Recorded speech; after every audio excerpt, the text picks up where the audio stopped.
দর্শক আসসালামু আলাইকুম। আশা করি সবাই ভালো আছেন, সুস্থ আছেন। আলহামদুলিল্লাহ আমরাও ভালো আছি, সুস্থ আছি। প্রথমেই আপনাদেরকে একটু মাথার কাটিং দেখাচ্ছি। তো আজকে গিয়েছিলাম মাংসের দোকানে, ১ নং রেলগেট, বিখ্যাত ঐতিহাসিক নামকরা ব্যবসায়ী হাজী গোস্ত বিতানের থেকে কিছু মাংস নিতে গিয়েছিলাম একটা কাজে ওখান থেকে। তো আপনাদেরকে মাথার কাটিং দেখাচ্ছি, দেখুন বিশাল ফ্রিজিয়ান মাথা। তো আরেকটা করস গরুর মাথা আছে এখানে।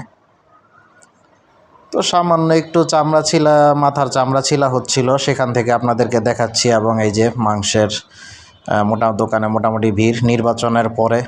তো এই যে আমরা যেই মাংস নিয়েছিলাম সেই মাংস কাটিং হচ্ছে। সিনা এবং পুট থেকে মাংস নেওয়া হয়েছিল। এই যে আপনাদের দেখাচ্ছে একদম করকরা ষাঁড় গরু। তারা দেশি ষাঁড় গরুই বেশি জবাই করে। এই যে তাদের পাশের দোকানটা দেখাচ্ছি।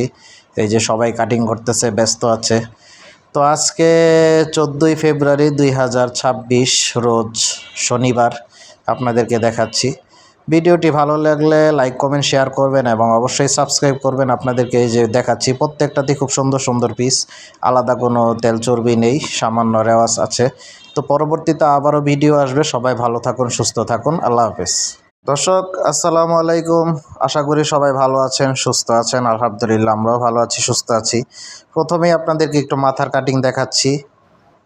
তো আজকে গিয়েছিলাম মাংসের দোকানে, ১ নং রেলগেট, বিখ্যাত ঐতিহাসিক নামকরা ব্যবসায়ী হাজী গোস্ত বিতানের থেকে কিছু মাংস নিতে গিয়েছিলাম একটা কাজে ওখান থেকে। তো আপনাদেরকে মাথার কাটিং দেখাচ্ছি, দেখুন বিশাল ফ্রিজিয়ান মাথা।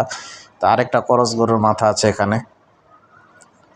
তো সামান্য একটু মাথার চামড়া ছিলা হচ্ছিল, সেখান থেকে আপনাদেরকে দেখাচ্ছি। এবং এই যে মাংসের দোকানে মোটামুটি ভিড় নির্বাচনের পরে। তো এই যে আমরা যেই মাংস নিয়েছিলাম সেই মাংস কাটিং হচ্ছে। সিনা এবং পুট থেকে মাংস নেওয়া হয়েছিল। এই যে আপনাদের দেখাচ্ছে একদম করকরা ষাঁড় গরু।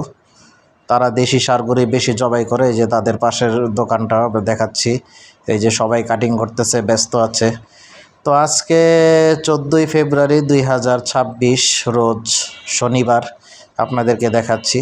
ভিডিওটি ভালো লাগলে লাইক কমেন্ট শেয়ার করবেন এবং অবশ্যই সাবস্ক্রাইব করবেন। আপনাদেরকে এই যে দেখাচ্ছি প্রত্যেকটাতে খুব সুন্দর সুন্দর পিস, আলাদা কোনো তেল চর্বি নেই, সামান্য রেওয়াজ আছে। তো পরবর্তীতে আবারও ভিডিও আসবে। সবাই ভালো থাকুন, সুস্থ থাকুন। আল্লাহ হাফেজ।